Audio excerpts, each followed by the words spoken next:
Hi everyone, welcome to another edition of the Good Life Small Business Podcast, and I am happy to be joined today by Erika Moore, who is the owner of More Organized here in Kearney. So Erika, thanks for joining us. Thanks, Brian, for having me. Let's get into it here a little bit so we can learn more about you. What are, or a book that you are reading or listening to right now that you'd like to share? Well, right now I just finished, I'm almost done with Profit First, which was something that several of my friends have recommended. So I'm intrigued by that process. Great book. See if I actually institute it. But and then I'm actually doing Bible in a Year podcast right now. Where, I'm Catholic and I follow this priest and he's doing that, and it's been really fascinating. So been a goal of mine for a long time to do that. So that's been good. And right now that's where I'm what I'm doing. Got it. Reading. Got it. Very cool. Yeah, we've had a couple different people that have been on the podcast talk about Profit First, and it's a great book. It really is. Yeah.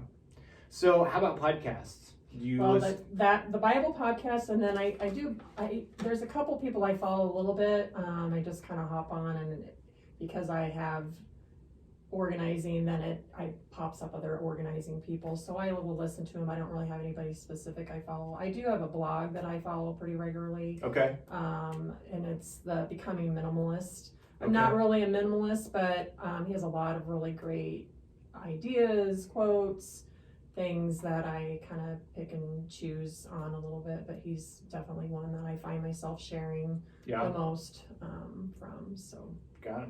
Very cool. So, Very cool. I watched I can't even remember what I watched on, if it was Netflix or something, but Becoming a Minimalist. Mm-hmm. And I think it was a series. I watched the first couple, and it's just it's very interesting. Yeah. Very interesting concept. So yeah. Wonderful. So let's get into it here a little bit more. I know your story, but I think it is a very interesting and a great story, and one that I think a lot of people can get a lot out of. And so just talk about your small business journey, but I also want you to talk about More Organized and what exactly it is that you do for people. Okay. Well, my journey kind of began, I've always kind of been that kid that rearranged the furniture, and I vividly remember I was little and my parents were sleeping in on a Saturday. I was watching cartoons and I rearranged the entire living room, and I don't think my mom was very happy about that, but I was just, I don't know, I've always just that's been my thing. And I read Marie Kondo's book, The Life-Changing Magic of Tidying Up. It's been 4 years ago now. Okay. And I was like, oh my gosh, this could be a job. I could actually work for people that do this. And so that's what kind of planted the seed. And then a girlfriend of mine, a few months later, put a post on Facebook: if you could do anything you wanted in the world, if you knew you wouldn't fail, what would you do? And I said, I'd be an organizer. And she responded to me a message, I want to hire you. And I was like, what? She's like, no, I'm serious. And she owns a really large company in Omaha and was trying to grow her business, and she needed to get things under control at home so she could kind of relieve the pressure off herself. Sure.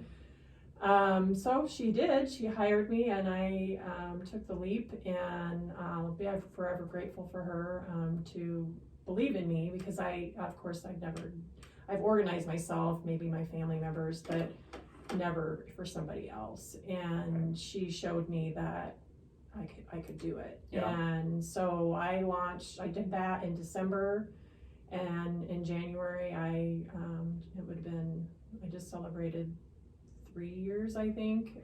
So that following January I created my name, I did my logo, I was like, okay, I'm gonna do this. And the good thing about what I do is there's not a lot of investment. I didn't have to buy a lot of equipment. I had to have a computer, sure.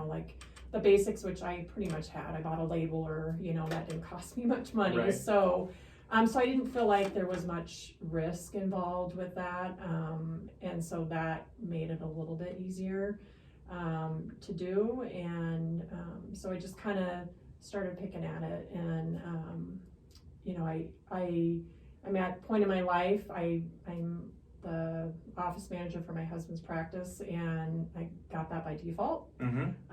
We joke because we say he married me for my business degree, because most doctors don't have business, Right. business savvy, and so, but it's really it's not for me, like I Right. can do it, I do a great job, but it's really not what I wake up for every morning and Sure. go, yay, I get to go to work. Right. And I was looking for something like that, and whenever I'm working with a client, I just love it. I mean, I can, you're in the right field when you're exhausted at the end of the day, but that you made a difference, and you had a blast doing it. Yeah. And not everybody can say they love, organizing things, but that's just what I love. So, so to the question about what exactly it is that I do, I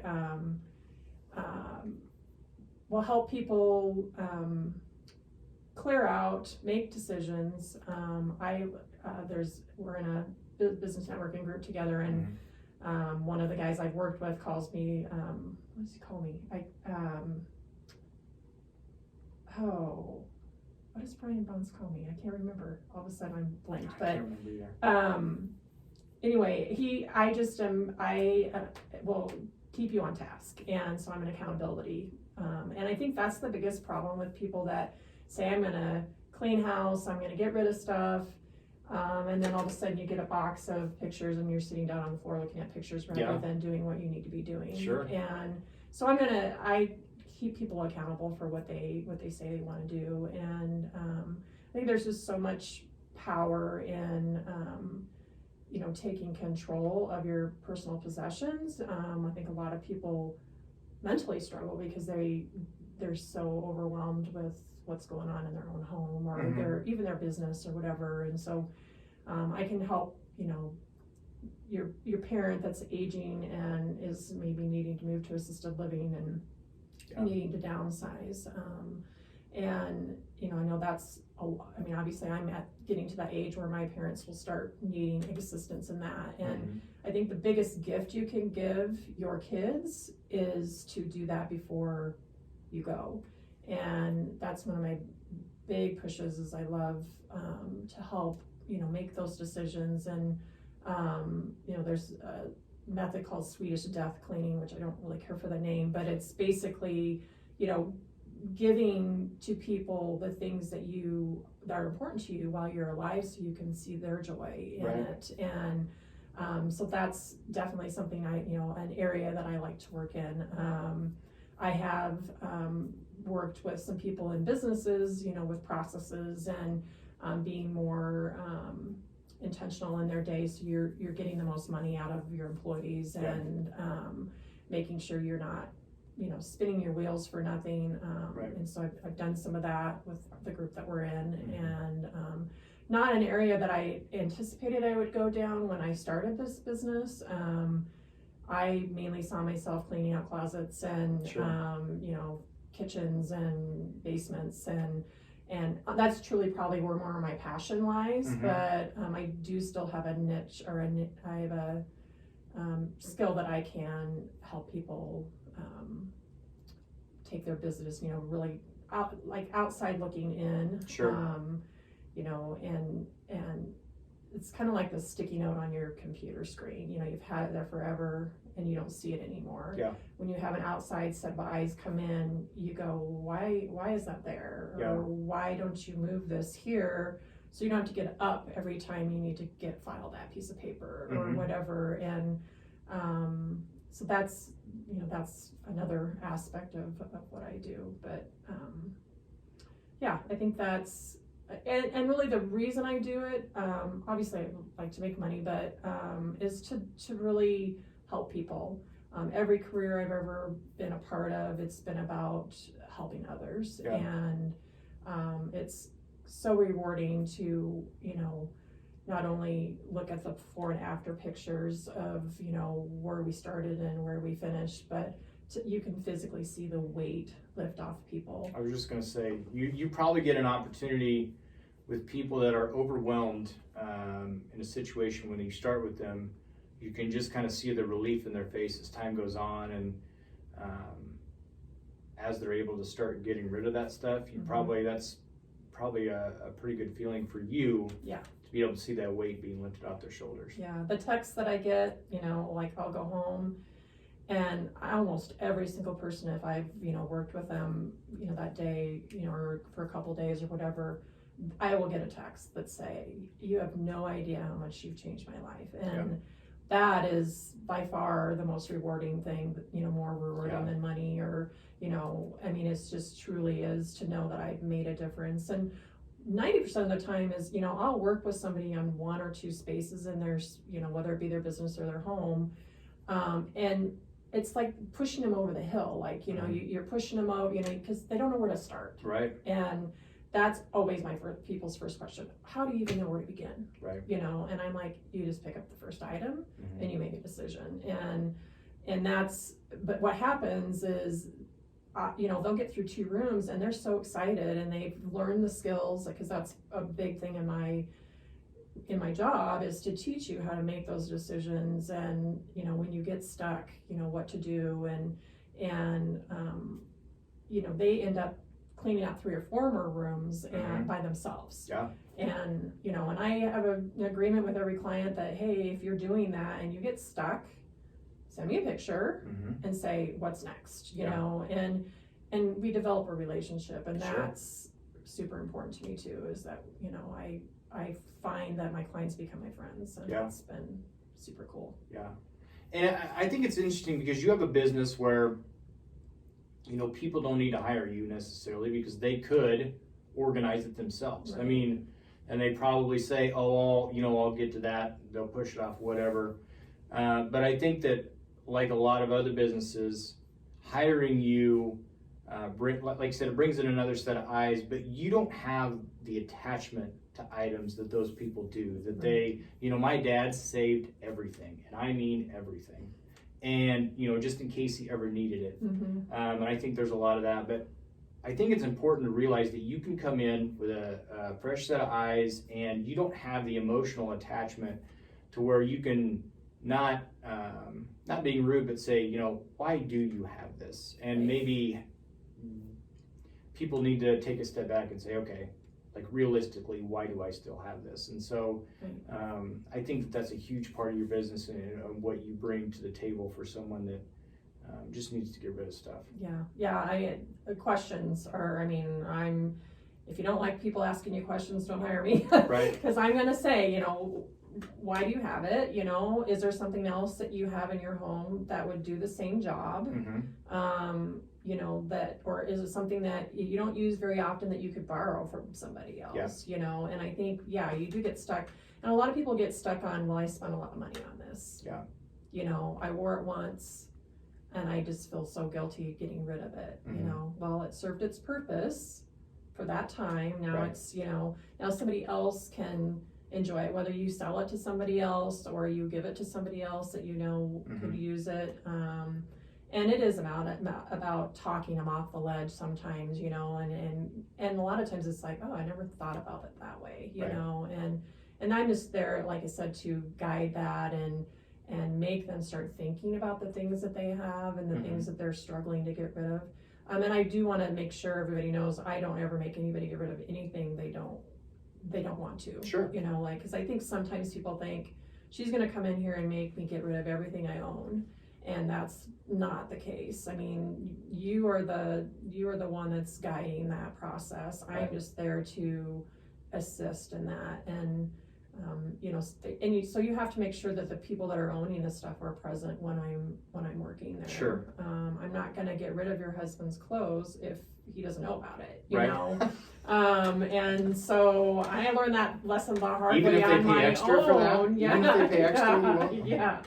Yeah, I got rid of something on my husband's that I ended up rebuying from my friend who bought it from me, because it was like, he would not, so he knows what that's about too. Right. So, yeah. But you have to everybody has to be on board, that's going to be affected by this too.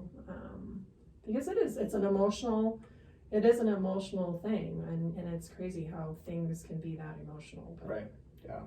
And I think from a cost saving standpoint too, like, you know, you go to Target or Walmart or wherever you go, and there's so many things as far as totes and organizing items and things like that. Well, if you just get rid of that stuff, you don't have to go buy more things to organize or to store it or whatever it may be.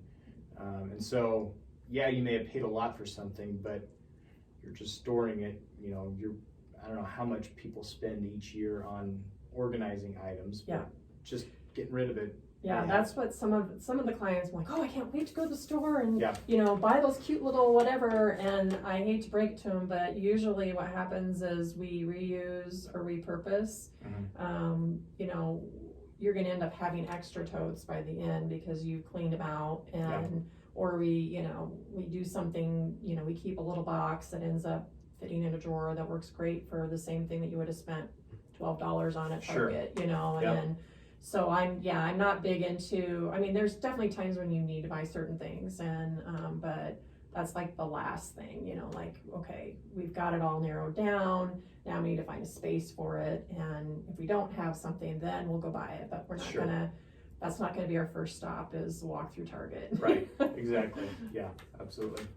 So, what's your favorite part about being a small business owner? I think, you know, obviously any small business, being your own boss, I mean, being able to say, I'm gonna work today, no, I'm not gonna work today. You know, I think also just the challenge, you know, your business is gonna succeed or fail based on your efforts, and nobody else to blame but yourself, and I'm definitely one that always needs a challenge. I'm not one that's going to just sit back and, you know, check, clock in, clock out, and I think I think everybody should own a small business at some point, whether it been a lemonade stand when you're a little, and, you know, have to understand how much money it costs and how much money you're going to make, and, you know, but I think that it's important. It teaches you a lot. It teaches you a lot about people and your gut and how motivated you are, and I tend to be a pretty high achiever, and so I need something to keep my attention, I guess. Sure. And small businesses, you have to keep your eye on the ball for sure. Absolutely. There's always something else down the road. Yeah. So I don't know if you had expectations when you started this business, but is it what you thought it would be? You know, we had these questions ahead of time, and I asked my husband, like, how would I answer that? He's like, I think that question is to be seen. Because I am doing it pretty part-time right now.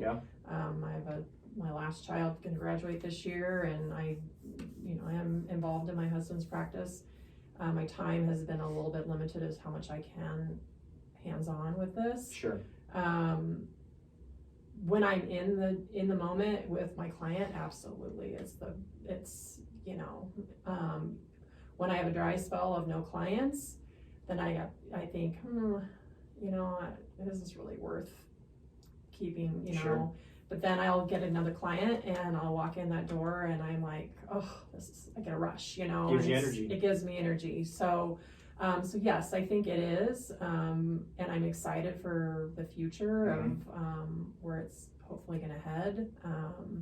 You know, things like this, obviously the opportunity to talk to you, and because I'm a small business and I don't advertise necessarily. I mean, getting my word out, I think, is the next step in this process, and I think this is a great opportunity to do that. Yeah. So, and I think that it's important for people to understand that you're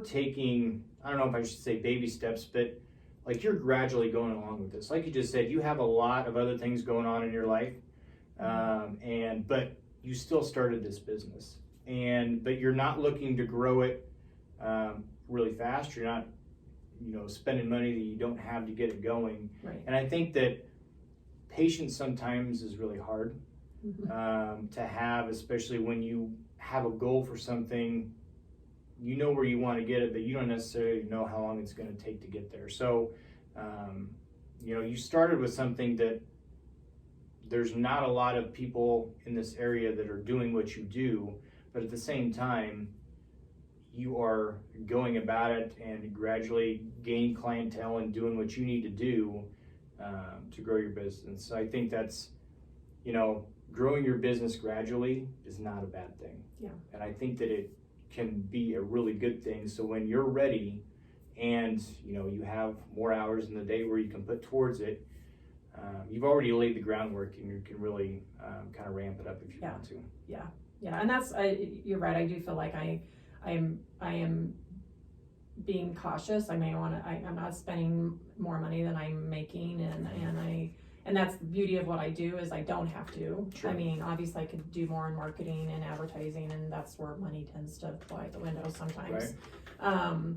But I think, for people listening too, I think it's important if you have a dream and a goal. I mean, I actually launched this business when I turned 50, and 3 years later, I think that 50 mark also was one of those, okay, you're not getting any younger, and you've been thinking about this for a year or two. Yep. And God's prepped you for this because you've been doing this all your life, right. And you have a gift. You should share it, and that was, I think, probably, my friend encouraging me was definitely a huge hurdle. But I think it's just like, what do you have to lose? Right. I mean, in that, Right. I think you have to, if you have something that you're passionate about, and maybe it's been a job that nobody's ever had, right, but you see a need, I think that's,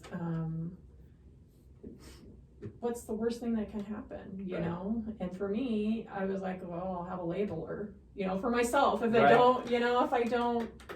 if it doesn't work, but I feel like it's something that I had to do, and, kind of, we were talking about this before, why did you start what you're doing right now? And, it's like, I just had to try it. Yeah. And so I think it's important that if you have something that you want to do, you should do it before it's too late. Yeah. Because you don't know. Yeah.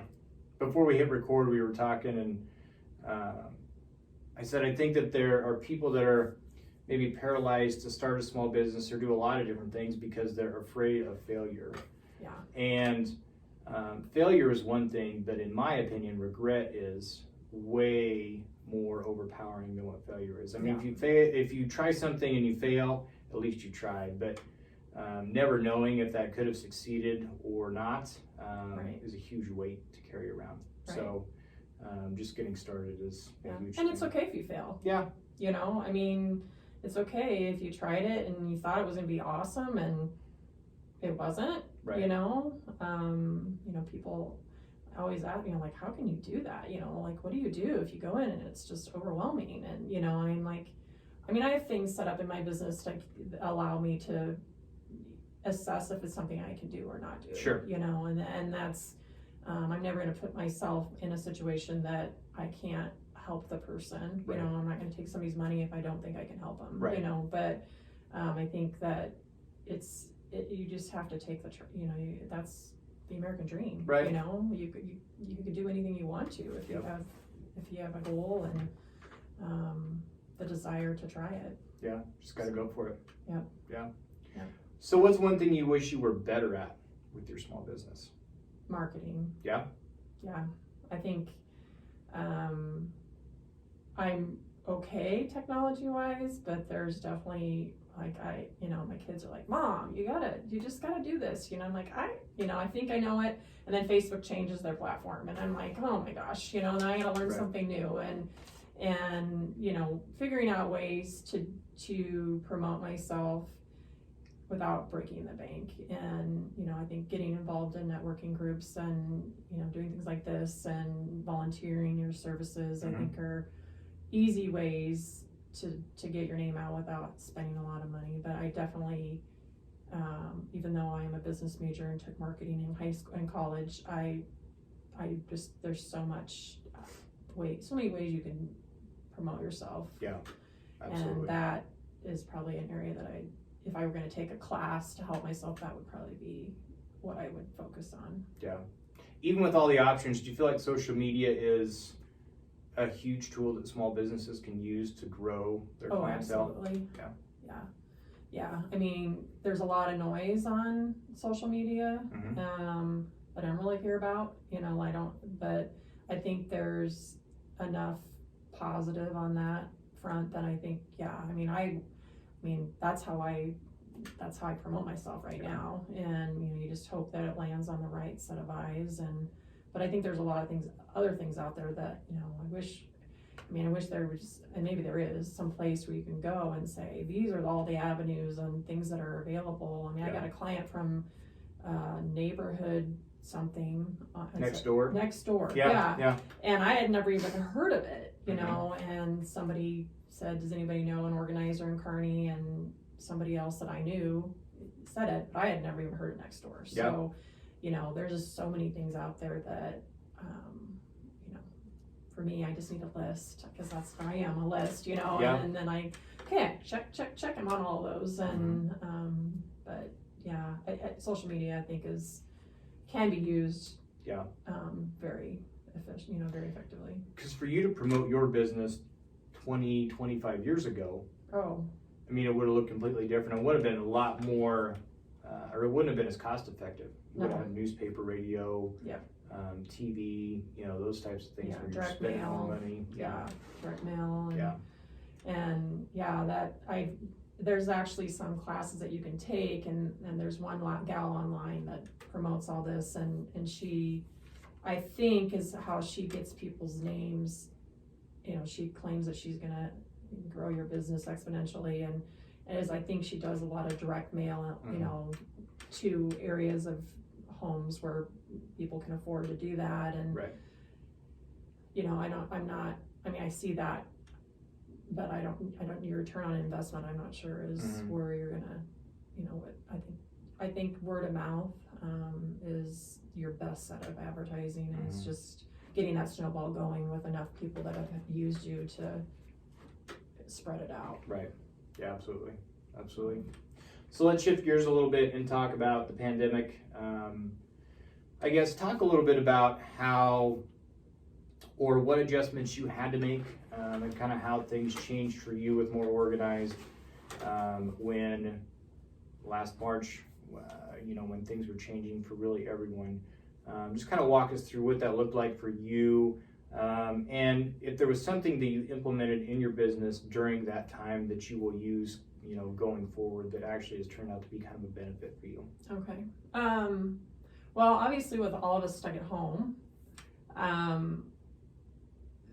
there was that natural tendency, well, I'm gonna clean my house out, and you saw that. Large number of people that were taking things to Goodwill, and I think just even trapped in our own homes, not socializing. I'm not real comfortable on a camera on my phone, and I created a kind of a mini series COVID clean out, and every week I would kind of like a motivation session, and like accountability to group type thing, where this today or this week or whatever, we're gonna tackle your shoes. You're gonna go in and you're gonna get all your shoes out, and we're gonna kind of step by step. Sure. And it wasn't a money maker or anything for me. It was just more like, we're in this together, and if you're gonna do this, let me help you. And so I'd say in that regard, because I was speaking, I was telling them I was on my phone videoing myself, and so there was that hurdle I had to get over to kind of be comfortable doing that. And that has continued. I'm still doing videos on my phone, and maybe not as often, but I got more comfortable doing that.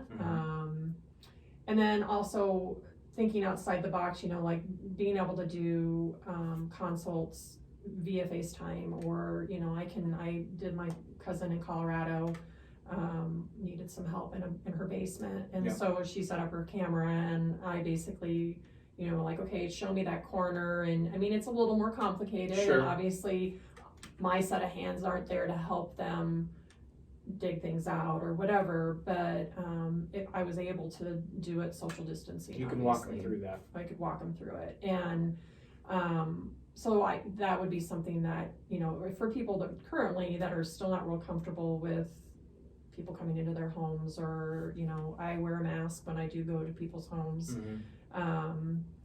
You know, that's still something, you know, if you're thinking, well, this sounds great, but I'm not going to have her come to my house or my Mm-hmm. business, and I'm willing to adapt those things, and I can do it via a social platform if Sure. we need to do that. And that's not something I ever thought I would be doing before then. So, but, you know, I think COVID, also just opened people's eyes because they were in their homes so much, Mm-hmm. you know, and there were a lot of people reassessing what they had in their life. And I think that's, I think for the positive, I think people maybe realize that their things aren't as more important as the relationships with Sure. the people. Yeah, absolutely.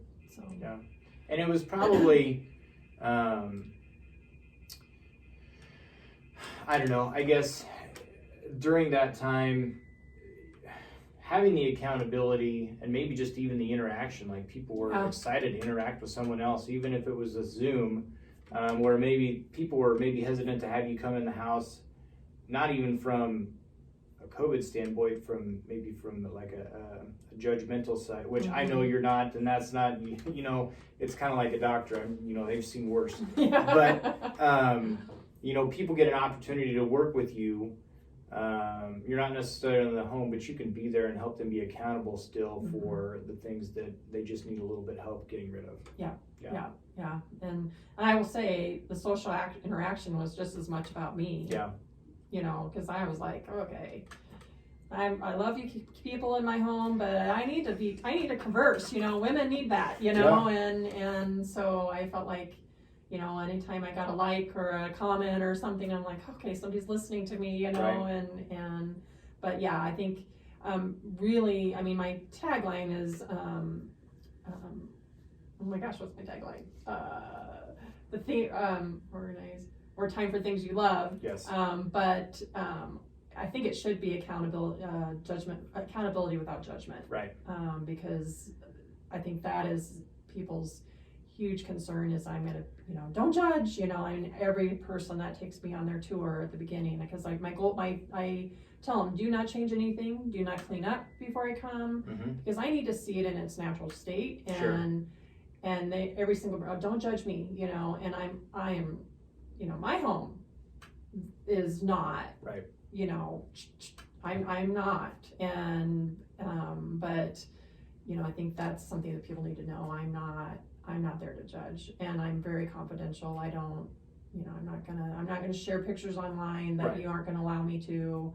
I get permission, and so if, you know, some of those worries are, you know, the bigger hurdle for people. I think that's just good to know that you know, there's not going to be judgment. It's, you know, you just want to come in and help, and I think that we get tied to the possessions that we have, and it's just hard to let them go, and you just want to help.